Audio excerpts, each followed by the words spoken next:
Good morning, students and my dear friends. I'm Dr. Shalini Shukla, and today is 21st of September 2022, Wednesday. Before starting the discussion, if you want lecture PDF, you can join me on Telegram channel. You can also follow me on other social media platforms. So let's start with today's discussion. Motivation of the day is: it is not the load that breaks you down, it's the way you carry it. आज के discussion में हम 14 news articles cover करने वाले हैं। तो देख लेते हैं आज का पहला न्यूज़ आर्टिकल, जो कि बिजनेस स्टैंडर्ड के पेज नंबर 4 पर दिया हुआ है। पेज नंबर 1 पर दिए हुए आर्टिकल हम इस सेक्शन में कवर करेंगे। तो देख लेते हैं आज का पहला आर्टिकल क्या है। Narrowing bond yields signal liquidity squeeze. कल के न्यूज़ एनालिसिस में हमने डिस्कस किया था कि रिसेंटली आरबीआई ने अपना जो लिक्विडिटी एब्जॉर्प्शन का इंटरवेंशन है उसको स्लो डाउन कर दिया है। क्यों? क्योंकि एडवांस टैक्स पेमेंट की वजह से मार्केट में लिक्विडिटी जो है वो थोड़ी सी श्रंक हो गई है। और आज के न्यूज़ एनालिसिस में बॉन्ड यील्ड को कवर किया गया है in order to understand the liquidity situation. So as the financial market are signaling liquidity tightening, a slowdown in the economy because of the interest rate hike और monetary policy tightening by RBI, तो उसका सीधा सीधा impact हमें bond yield पर भी देखने को मिल रहा है। जो शॉर्ट टर्म बॉन्ड्स हैं उनकी जो यील्ड है उसमें शार्प राइज देखने को मिल रहा है, जिसकी वजह से जो लॉन्ग टर्म बॉन्ड्स हैं उनके स्प्रेड में नैरो डाउन हो रहा है। क्यों? क्योंकि लिक्विडिटी मार्केट में सफिशिएंट नहीं है, जिसकी वजह से बायर्स और सेलर्स जो है वो, या हम बोल सकते हैं डिमांड और सप्लाई में प्रॉपर बैलेंस एस्टैब्लिश नहीं हो रहा है। Because of the liquidity, less liquidity, investors are less, और जिसका इम्पैक्ट हमें बॉन्ड प्राइसेस पर और बॉन्ड यील्ड पर देखने को मिल रहा है। अगर 10 ईयर्स गवर्नमेंट बॉन्ड की बात करें, जो कि इंडिया में बेंचमार्क इंडाइसेस की तरह यूज़ होते हैं, तो जो 10 ईयर गवर्नमेंट बॉन्ड है उनका जो स्प्रेड है, यील्ड का जो स्प्रेड है वो 38 मंथ के लो पॉइंट पर पहुंच गया है। यही सेम पैटर्न हमें 2 ईयर्स बॉन्ड में भी देखने को मिल रहा है, जो कि लास्ट मंथ में अप्रॉक्सीमेटली 83 बेसिस पॉइंट था और दिसंबर लास्ट ईयर में अप्रॉक्सीमेटली 200 बेसिस पॉइंट था। तो बॉन्ड यील्ड में जो स्प्रेड है वो धीरे धीरे नैरो डाउन हो रहा है। लास्ट ईयर अगस्त में यही स्प्रेड जो था 209 बेसिस पॉइंट था, दिसंबर में 200 बेसिस पॉइंट हो गया, लास्ट मंथ में 83 बेसिस पॉइंट देखने को मिला, और इस मंथ में 38 मंथ का लो यानी 36 बेसिस पॉइंट का स्प्रेड देखने को मिल रहा है हमें 10 ईयर्स गवर्नमेंट बॉन्ड और 2 ईयर्स बॉन्ड्स में। And I hope that we all know 1 basis point is 100th of percentage point. It means 1% is equal to 100 BPS. And this situation is leading to zero coupon yield curve flattening.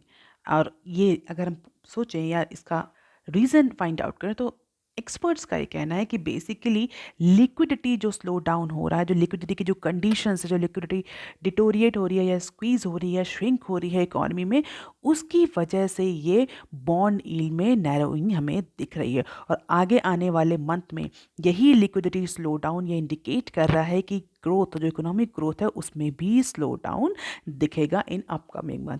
और ये liquidity क्यों shrink हो रही है, ये क्यों squeeze हो रही है? सीधा सा रीज़न है, रिजर्व बैंक ऑफ इंडिया ने मॉनेटरी पॉलिसी टाइटनिंग किया है, जिसकी वजह से इंटरेस्ट रेट हाइक है। इंटरेस्ट रेट हाइक है, लोन जो है वो मनी जो है वो कॉस्टली हो गया, and that is why the liquidity is shrinking. और हाँ, इसका इम्पैक्ट हमें इन्फ्लेशन पर भी देखने को मिल सकता है आगे आने वाले, क्योंकि आरबीआई का बेसिक जो रीज़न था, जो सिग्निफिकेंट रीज़न था या बोल प्रोबेबल रीज़न था पॉलिसी टाइटनिंग का, वो इन्फ्लेशन को ही कंट्रोल करना था। हालांकि हमने कई बार डिस्कस भी किया है कि इन्फ्लेशन और इकोनॉमिक ग्रोथ के बीच में हमेशा ट्रेड ऑफ करना पड़ता है। अगर इन्फ्लेशन को कंट्रोल करेंगे तो उसका इम्पैक्ट हमें इकोनॉमी ग्रोथ पर देखने को मिलेगा, अगर इकोनॉमिक ग्रोथ को प्रमोट करेंगे तो उसका इम्पैक्ट हमें इन्फ्लेशन पर देखने को मिलेगा। तो फिलहाल के लिए जो आरबीआई का प्राइमरी मैंडेट था वो इन्फ्लेशन कंट्रोल करना था, क्योंकि इन्फ्लेशन 7 का पॉइंट, सीपीआई इन्फ्लेशन 7 का पॉइंट क्रॉस कर चुका था। इसकी वजह से आरबीआई ने पॉलिसी रेट हाइक किया, जिसका इम्पैक्ट हमें लिक्विडिटी पर देखने को मिल रहा है। लिक्विडिटी के साथ उसका इम्पैक्ट हमें financial market, bond yield, share market, इस पर भी देखने को मिलेगा। सो this is the historical trend in yield spread, India's 10 years और 2 ईयर्स बॉन्ड स्प्रेड, जो कि अभी हमने डिस्कस किया कि 209 से रिड्यूस होते होते 36 पॉइंट तक आ गया है।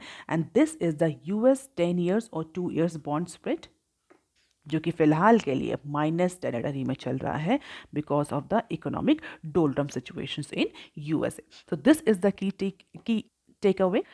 Corporate bond liquidity largely influence its ability to make large-scale, low-cost assets trade without causing large price changes. और रिसर्च में ऑलरेडी ये एक्सप्लोर किया जा चुका है कि systematic liquidity risk is significantly strongly associated with the pricing of security, more specifically in corporate bond market, जिसकी वजह से जो liquidity है वो bond yield को, bond spread को significantly impact करती है और इकोनॉमिक डोलड्रम की सिचुएशन में या मार्केट वोलेटिलिटी की सिचुएशन में जो yield का स्प्रेड होता है वो नैरो डाउन होता है बिकॉज ऑफ द लिक्विडिटी।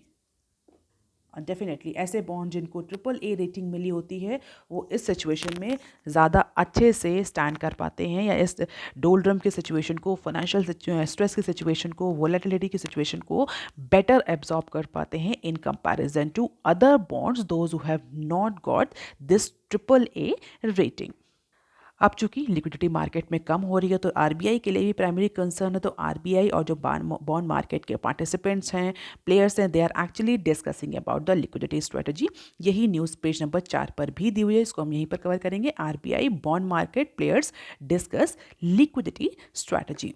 तो इस वीक मीटिंग हुई थी आरबीआई के ऑफिशियल्स के बीच में और बॉन्ड मार्केट के, स्पेशली गवर्नमेंट बॉन्ड मार्केट के जो सेलेक्ट पार्टिसिपेंट्स हैं उनके बीच में। और जो की इशू था डिस्कशन के लिए वो यही था कि फ्यूचर में जिस तरीके से लिक्विडिटी डाउन होने वाली है, फ्यूचर में क्या स्ट्रैटेजी रहेगी बैंकिंग सिस्टम में या फाइनेंशियल सिस्टम में in order to absorb the shock related to liquidity shrinking. तो इसी को देखते हुए ये स्ट्रैटेजी डिसाइड करी जा रही कि आगे आने वाले टाइम में जो आरबीआई के इंटरवेंशन हैं लिक्विडिटी मार्केट में वो कितने होंगे, कितने strongly aggressively RBI liquidity absorb करेगा, क्या पॉलिसी रेट हाइक होगा। तो इसको लेकर के बॉन्ड मार्केट प्लेयर्स और आरबीआई के ऑफिशियल्स के बीच में मीटिंग हुई in order to devise the future strategy. अब देख लेते हैं article number 3 that is given on page number 6 of Business Standard. SOVA trojan top banks put customers on alert. Cyber security को लेकर के हमेशा ही बहुत ज़्यादा चैलेंजेस बैंकिंग इंडस्ट्री और फाइनेंशियल सेक्टर फेस करता है। अब रिसेंटली एक नया मालवेयर आया है जिसका नाम है Sova Android Trojan. This is a new type of mobile banking malware जो बेसिकली कस्टमर के मोबाइल या मोबाइल बैंकिंग के ऐप में जाकर के कस्टमर के जो क्रेडेंशियल्स हैं, लॉगिन क्रेडेंशियल्स, पासवर्ड्स, उनको एक्सेस कर सकता है, उनको स्टील कर लेता है और बाद में उसी क्रेडेंशियल्स को यूज़ करते हुए फ्रॉड होने के चांसेस होते हैं। तो इसी को लेकर के जो बैंक्स हैं उन्होंने अपने कस्टमर्स को वार्न किया है, अलर्ट किया है और कई सारे मेजर्स भी बताए हैं in order to avoid the downloading of this particular new SOVA Android trojan mobile banking malware. Several banks have alerted their customers. उन्होंने अपने कस्टमर को बोला है, इन्फॉर्म किया है कि जो ऑफिशियल ऐप है बैंक का, पर्टिकुलर बैंक का, चाहे वो कोई भी बैंक हो, PNB, SBI, Canara, bank of India, सब के जो ऑफिशियल ऐप है मोबाइल बैंकिंग को यूज़ करने के लिए, उन ऑफिशियल ऐप्स को ऑफिशियल स्टोर से ही डाउनलोड किया जाए, किसी भी अदर स्टोर से, अदर सोर्सेज से ना डाउनलोड किया जाए। क्योंकि अगर किसी भी अदर सोर्स से, अदर स्टोर से उसको डाउनलोड किया जाएगा तो इस बात के चांसेस ज़्यादा हैं कि जो नया सोवा एंड्रॉइड ट्रोजन वायरस है ये भी डाउनलोड हो जाए और कस्टमर के जो क्रेडेंशियल्स हैं वो कॉम्प्रोमाइज हो जाए। अभी तक इस पर्टिकुलर मालवेयर ने approximately 200 mobile applications including banking apps और क्रिप्टो वॉलेट्स को टारगेट किया है और इसीलिए HDFC bank, IDBI bank, Karur Vysya bank, इन सब ने अपने जो कस्टमर्स हैं उनको एडवाइजरी इशू करी है ऑन दिस पर्टिकुलर मालवेयर, जहां पर बहुत सारे सिक्योरिटी फीचर्स अडॉप्ट करने के लिए कस्टमर्स को डायरेक्ट किया गया है। इसके अलावा सर्टेन जो कि इंडिया की कंप्यूटर इमरजेंसी रिस्पॉन्स टीम है, उसने बैंक्स को और अदर फाइनेंशियल पार्टिसिपेंट्स को भी अलर्ट और एडवाइजरी इशू करी है और कहा है सेवरल स्टेप्स, कई सारे स्टेप्स लेने के लिए भी बोला है जिससे कि जो बैंक्स हैं, बड़े बड़े फाइनेंशियल कंपनीज हैं, वो प्रोटेक्ट रह सकें इस पर्टिकुलर नए वायरस से। और जिसमें सबसे इम्पॉर्टेंट है कि जो भी एप्लीकेशंस डाउनलोड हो रहे हैं, जो भी ट्रांजैक्शंस हो रहे हैं, वो ऑफिशियल ऐप्स या ऑफिशियल वेबसाइट से ही किए जाएं। बेसिकली ये मालवेयर कैसे स्प्रेड हो रहा है? It is basically distributing through a smishing. इसको हम फिशिंग भी बोलते हैं, फिशिंग भी बोलते हैं। यहाँ पे याद रखें, अगर आप किसी बैंकिंग एग्जाम की तैयारी कर रहे हैं तो this could be the probable question, smishing और फिशिंग इन एसएमएस। तो एसएमएस के थ्रू ये स्मिशिंग और फिशिंग सेंड करी जाती है। और अगर एक बार ये फेक एंड्रॉयड ऐप डाउनलोड हो गया तो डेफिनेटली जो कस्टमर्स की जितनी भी क्रेडेंशियल्स हैं, जो उनके पासवर्ड्स हैं, वो जो हैकर्स हैं उनके पास चले जाएंगे and the customer will be prone vulnerable for the financial fraud. इसके अलावा ये तो बात रही बैंकिंग की और नए सोवा ट्रोजन वायरस की। अगर हम बात करें इंडियन हेल्थ केयर इंडस्ट्री की, तो as per the CloudSEK, Indian health care industry is on the second highest position in terms of cyber attack. तो ये न्यूज़ में हम साथ में ही कवर करेंगे। Cyber attacks on Indian health care industry second highest, CloudSEK. तो CloudSEK की रिपोर्ट के अकॉर्डिंग जो इंडियन हेल्थ इंडस्ट्री है वर्ल्ड में सेकेंड हाईएस्ट है in terms of number of cyber attacks they are getting.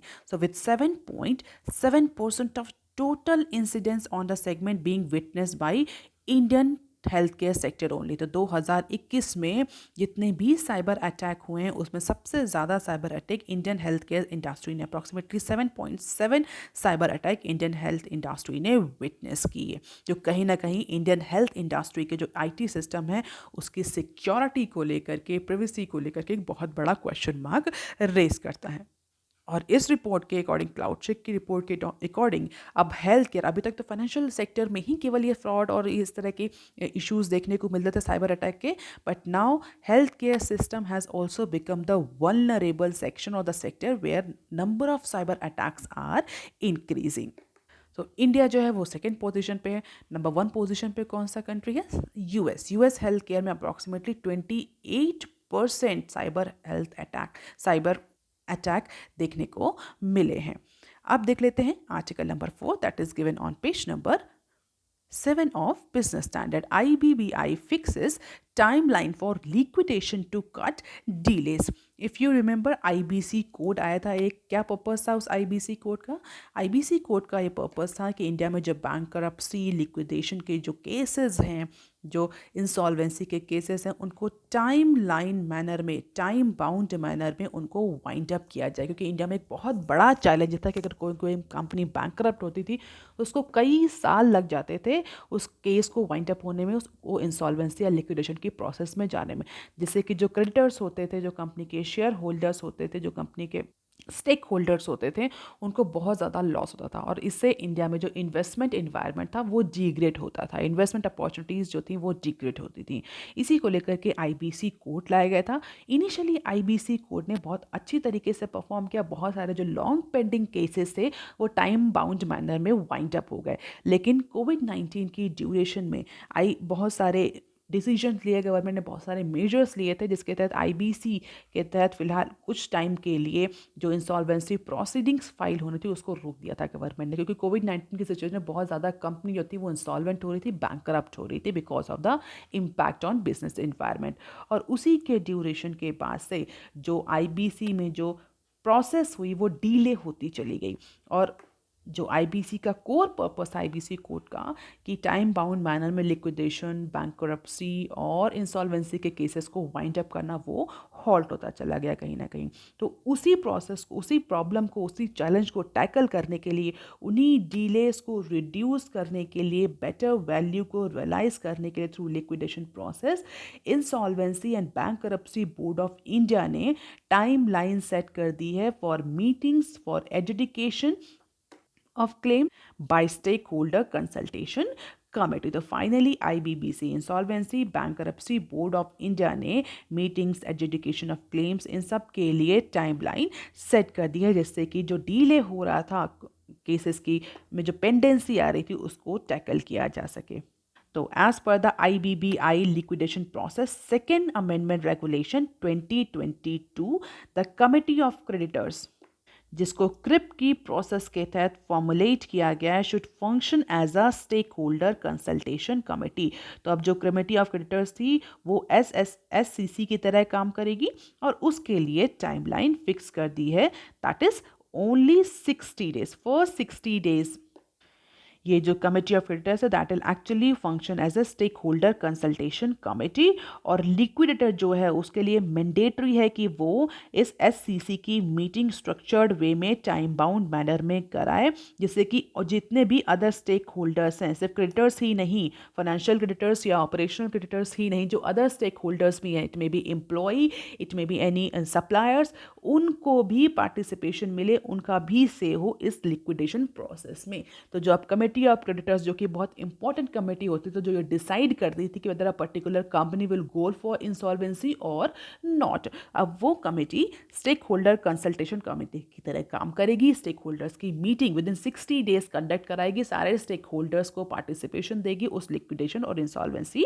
Process में। And if any claim is not filed during the liquidation process, the amount of claim collected during CRIP should be verified by the liquidator. So apart from timeline, apart from stakeholder inclusion, there are a lot of amendments that has been done into this IBC code. Overall जो bold का purpose है वो ये है कि insolvency, liquidity और bankruptcy के जो केसेस हैं उनमें स्टेक होल्डर्स का पार्टिसिपेशन इंप्रूव किया जाए, उनको ट्रांसपेरेंट किया जाए, उनको टाइम बाइंड मैनर में वाइंड अप किया जाए। इसके अलावा एक तो स्टेक होल्डर कमेटी के अलावा जो कमेटी ऑफ क्रेडिटर्स है उसको भी टाइम लाइन दिया कि within 30 days of order of liquidation this committee of creditor has to initiate the process of compromise और अरेंजमेंट, जैसा कि वो डिसाइड हो वहाँ पर ज़्यादा टाइम ड्यूरेशन नहीं लगाना है। तो अप्रॉक्सीमेटली 120 और 130 डेज का एक टाइमलाइन सेट किया जा रहा है, जिसके तहत किसी भी पर्टिकुलर कंपनी या ऑर्गेनाइजेशन का लिक्विडेशन, बैंक्रप्सी या इंसॉल्वेंसी का केस वाइंड अप हो जाए। इसके अलावा एक और न्यूज़ है जो कि शेल फर्म से रिलेटेड है, same newspaper same page number पर ही है, उसको भी हम यहीं कवर करेंगे। ICAI to set up fast track cell to deal with cases against CAs for incorporating Chinese shell firms. Shell firms क्या होती हैं? बेसिकली शेल फर्म्स जो होती हैं इंटेंशनली क्रिएट की जाती हैं स्टेक होल्डर्स को चीट करने के लिए, जिनके पास अपने कोई एक्चुअल एसेट्स नहीं होते, फिजिकल एसेट्स नहीं होती, ये सिर्फ ऑन पेपर होती हैं ये कंपनीज। और इनका पर्पस क्या होता है कि जो फेक शेयर होल्डर्स हैं उनसे पैसा लिया जाए, शेयर जो रिटेल इन्वेस्टर्स हैं उनसे इनको शेयर होल्डर बना करके शेयर बेचे जाए और उनसे पैसा ले जाए, और लेटर ऑन ये कंपनीज बंद हो जाती हैं विद नो आइडेंटिफिकेशन। तो उसी को लेकर के institute of chartered accountant of India ICAI ने एक फास्ट ट्रैक सेल कॉन्स्टिट्यूट करने की कोशिश करी है, जिसके तहत ऐसे चार्टर्ड अकाउंटेंट जो किसी भी तरह की शेल कंपनी के इनकॉर्पोरेशन में इन्वॉल्व है, जो जानते हुए किसी भी कंपनी का रजिस्ट्रेशन कर रहे हैं कि ये शेल कंपनी है, इसका सिर्फ पर्पस शेयर होल्डर्स को, कस्टमर को और इन्वेस्टर्स को चीट करना है, इसके बावजूद भी अगर वो चार्टर्ड अकाउंटेंट या CA अगर वो इस पर्टिकुलर कंपनी को इनकॉर्पोरेट करते हैं या उसके इनकॉर्पोरेशन में इन्वॉल्व हैं, मोर स्पेसिफिकली ऐसी कंपनीज जिनकी लिंक चाइना से है, तो उनके अगेंस्ट प्रॉपरली इन्वेस्टिगेशन किया जाएगा और उनको penalize किया जाएगा, and the guilty can face a life time ban among the other actions. तो फिलहाल के लिए जिस तरह से शेल कंपनीज इंक्रीज हो रही थी, बेसिकली अगर हम बोले चाइनीज शेल कंपनीज इंक्रीज हो रही थी, उसको देखते हुए institute of chartered accountants of India ने ये डिसीजन लिया है। This is a welcome decision. अब देख लेते हैं some other news clips. Global slow down positive for India on balance CEA। तो हमारे जो चीफ इकोनॉमिक एडवाइजर हैं मिस्टर अनंता नागेश्वरन, उन्होंने बिजनेस स्टैंडर्ड को एक इंटरव्यू में बोला, उनका आज बहुत लेंदी इंटरव्यू पब्लिश हुआ है, उस इंटरव्यू में उन्होंने इंडिया की इकोनॉमिक सिचुएशन, इंडिया के इंटरनल बैलेंसेस, एक्सटर्नल बैलेंसेस के बारे में डिस्कस किया, और यहाँ पर उन्होंने अपना ये पॉइंट ऑफ व्यू कि जिस तरीके से ग्लोबल स्लो डाउन आ रहा है और जिस तरीके से ग्लोबल लेवल पे लिक्विडिटी श्रंक कर रही है, जो सेंट्रल बैंक्स हैं वो पॉलिसी टाइटनिंग पर जा रहे हैं, जिसका इम्पैक्ट इकोनॉमिक ग्रोथ पर, ग्लोबल इकोनॉमिक ग्रोथ पर कलेक्टिवली देखने को मिलेगा। उसके कंपैरिजन में इंडिया जो है वो बेटर पोजीशन में, इंडिया के जो बैलेंसेज हैं वो पॉजिटिव हैं in comparison to the other countries. The global economic slow down will be positive for India, and India's GDP is expected to grow between 7.2 to 7.4% as per our chief economic advisor। तो 7.2 और 7.4 का कहाँ से reference लिया? अगर हम देखें तो 7.2 जो फोरकास्ट है वो RBI का है, और 7.4 जो फोरकास्ट है वो IMF का है। तो इसको देखते हुए हमारे चीफ इकोनॉमिक एडवाइजर ने बोला कि इंडिया की जो GDP है वो इसी रेंज में ग्रो करेगी, and instead of this global economic meltdown, India is on better position. India के जो इंटरनल एक्सटर्नल बैलेंसेस है वो बेटर पोजीशन पे हैं. अब देख लेते हैं next clip. Big tech in financial system poses concentration risk. दास आज के न्यूज़पेपर में पेज नंबर 6 पर बिग टेक जो कंपनीज हैं, बिग फाइनेंशियल टेक हम बोलें, जो फाइनेंशियल टेक कंपनीज हैं, उनको लेकर के हमारे प्राइम मिनिस्टर, हमारे आरबीआई के गवर्नर, हमारी फाइनेंस मिनिस्टर ने कुछ अपने अपने पॉइंट दिए. उन सबको एक ही सेक्शन में बिजनेस स्टैंडर्ड ने कवर किया. तो हम भी यहीं पर डिस्कस करेंगे. तो as per hour RBI governor, जिस तरीके से जो बड़ी कंपनीज हैं, बिग टेक कंपनीज हैं, जो जिस तरीके से वो इंडिया के फाइनेंशियल सिस्टम में पेनिट्रेट कर रही हैं, that is actually going to impact the competition. क्योंकि बिग टेक कंपनीज, टेक्नोलॉजी का पेनिट्रेशन हर सेक्टर में हो रहा है, सिर्फ फाइनेंशियल सेक्टर में नहीं, हर सेक्टर में, चाहे वो हेल्थ हो, एफएमसीजी हो, इंटरटेनमेंट हो, हर सेक्टर में जो टेक्नोलॉजी है वो पेनिट्रेट कर रही है. लेकिन जो हमारे आरबीआई के गवर्नर हैं, उनका ये कंसंट्रेशन है कि जिस तरीके से डिजिटल लेंडिंग प्रमोट हो रही है, जिस तरीके से बड़ी बड़ी financial tech companies financial sector में अपनी जो प्रेजेंस है वो इंक्रीज कर रही हैं, this presence is basically possessing the concentration risk. क्योंकि जो एक्चुअल में फाइनेंशियल कंपनीज हैं, उनके पास इतनी अच्छी टेक्नोलॉजी नहीं है, इतने अच्छे टेक्नोलॉजिकल रिसोर्सेज नहीं है. तो कहीं ना कहीं वो टेक्नोलॉजी के फ्रंट में बड़ी बड़ी कंपनी से, जो बड़ी बड़ी टेक्नोलॉजी कंपनीज हैं, उनसे पीछे रहेंगी. लेकिन अगर हम technology company, big tech companies का बात करें, तो उनके पास फाइनेंशियल एक्सपीरियंस नहीं, but they are entering into financial system with the help of technological upgradation, and this particular situation is actually leading to the concentration risk in the Indian financial system. So maintaining the competition, market, business conduct, operational resilience, data privacy, all these issues are actually very big challenges for financial sector for RBI. इसी fintech को लेकर के हमारे जो prime minister है, उन्होंने क्या बोला? प्राइम मिनिस्टर ने ट्यूसडे को बोला कि जो इन फिनटेक सेक्टर है उसको फिलहाल के लिए अपने सेफ्टी, प्राइवेसी और ट्रस्ट इशू पर काम करना चाहिए. वही सारे इशू जो कि हमारे आरबीआई गवर्नर ने टारगेट किए कि अगर फाइनेंशियल सेक्टर को ग्लोबल फाइनेंशियल टेक सेक्टर से कॉम्पीट करना है, तो जो फिनटेक्स हैं, they need to work on the safety, trust and privacy issue. Then only they can actually grow in hand with the global fintech companies. इसके अलावा जो हमारी फाइनेंस मिनिस्टर है, उन्होंने रेगुलेशंस को लेकर के अपना पॉइंट ऑफ व्यू दिया. उनका क्या ओपिनियन है? Working on common KYC for financial transaction says FM. So हमारे जो यूनियन फाइनेंस मिनिस्टर हैं, उन्होंने ट्यूसडे को बोला कि जो फाइनेंस मिनिस्ट्री है वो कॉमन केवाईसी नॉर्म्स पर काम कर रही. कॉमन केवाईसी नॉर्म्स मीन्स जितने भी फाइनेंशियल ट्रांजैक्शंस है, फाइनेंशियल सेक्टर्स है, फाइनेंशियल कंपनीज है, उनमें एक कॉमन केवाईसी फॉर्म या कॉमन केवाईसी नॉर्म एप्लीकेबल हो, जिससे कि यूनिफॉर्मिटी मेंटेन हो. फिलहाल के लिए सेंटर एक रिपोजिटरी तैयार कर रही है इसी केवाईसी के लिए, और इस पर वर्क किया जा रहा है. और जब सारे रेगुलेशन, सारा इंफ्रास्ट्रक्चर प्रिपेयर हो जाएगा, तब एक कॉमन केवाईसी का जो नॉर्म है ये इम्प्लीमेंट कर दिया जाएगा, जिससे ऑल अक्रॉस द सेक्टर जो केवाईसी नॉर्म्स हैं, केवाईसी फॉर्म्स हैं, वो सेम रहे, यूनिफॉर्मिटी मेंटेन रहे, ट्रांसपेरेंसी इंप्रूव होगी जिससे. अब देख लेते हैं next clip. EPFO sees over 1 million new subscriber for 4th straight month. चौथे महीने लगातार ईपीएफओ ने 1 मिलियन नए सब्सक्राइबर ऐड किए हैं. तो इस मंथ भी ईपीएफओ ने अपने डेटाबेस में, अपने रजिस्ट्रेशन में 1 मिलियन यानी 10 लाख नए सब्सक्राइबर ऐड किए हैं, जो सीधे सीधे कहीं ना कहीं इंडिकेट कर रहा है कि employment is increasing. Now workers are returning back from their home, they are joining the formal sector. What is EPFO? Employ provident fund organisation. तो इसका मतलब employees are now joining the formal sector more. तो formalisation हो रहा है employment का, हम ये भी कह सकते हैं. हालांकि जुलाई में जो ये न्यू सब्सक्राइबर रजिस्ट्रेशन था, ये थोड़ा सा डिक्लाइन हुआ था, लेकिन फिर से इसमें पिकअप देखने को मिल रहा है. इसके अलावा वुमेन इनरोलमेंट भी इंक्रीज हो रहा है ईपीएफओ में. इट मीन्स वुमेन का पार्टिसिपेशन भी लेबर वर्कफोर्स में इंक्रीज हो रहा है. अब देख लेते हैं next clip. Central bank of India removed from PCA list. तो रिजर्व बैंक ऑफ इंडिया ने ट्यूसडे को सेंट्रल बैंक ऑफ इंडिया को पीसीएएफ की कैटेगरी से, वॉच लिस्ट से रिमूव कर दिया. What is this PCAF? It is a prompt corrective action framework. It is basically a watch list by RBI.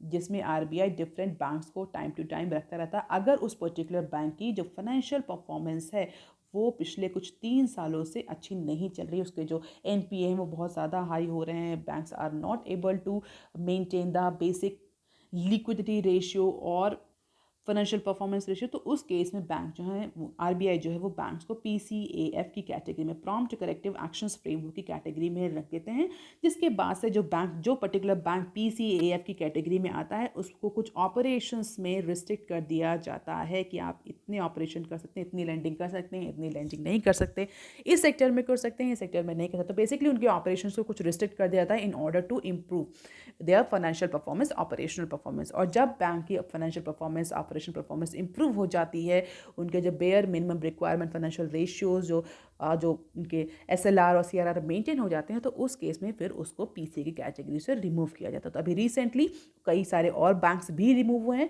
But कल Tuesday को सेंट्रल बैंक ऑफ इंडिया को PCA की कैटेगरी से remove कर दिया गया है। 2021 में यूको बैंक और इंडियन ओवरसीज बैंक को इस कैटेगरी से रिमूव किया गया था। अच्छा, सेंट्रल बैंक ऑफ इंडिया को कब डाला गया था पीसी की कैटेगरी में? अप्रॉक्सीमेटली 2017 में। अगर हम देखें तो जून 2017 में सेंट्रल बैंक ऑफ इंडिया को इस पीसी की कैटेगरी में डाला गया था because of the high non performing assets and low ROI. जैसा कि मैंने डिस्कस किया, जो फाइनेंशियल रेशियोज हैं वो लो होते हैं तो उनको पीसी की कैटेगरी में डाल देते हैं। फाइनली 2022 सितंबर 2022 में इसको पीसीए की लिस्ट से रिमूव कर दिया है रिजर्व बैंक ऑफ इंडिया ने। अब देख लेते हैं next clip, India to lead the way in millionaires population growth. So India witnessed a 12% year-on-year jump in total household wealth last year.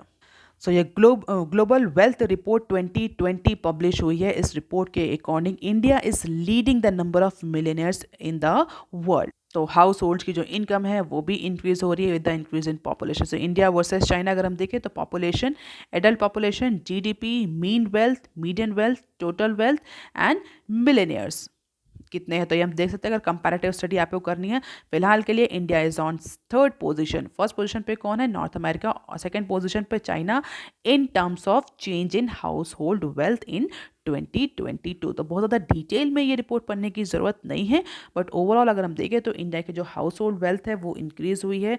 The report has also forecasted the number of millionaires in the country is more than double in 2021। तो 2026 जो आने वाला है India में financial year, उसमें India में जो number of millionaires हैं उनका नंबर डबल हो जाएगा 2021 के कंपैरिजन में। तो हाउस होल्ड की वेल्थ भी इंक्रीज कर रही है, मिलेनियर्स हैं वो भी इंक्रीज करेंगे, और India is on second position in terms of progress in household wealth in 2021. So that is all for today, students. If you want lecture PDF, you can join my Telegram channel. You can also follow me on other social media platforms. If you have any query and suggestion, you can write on comment section below. Please like, share and subscribe. Thank you. Have a nice day.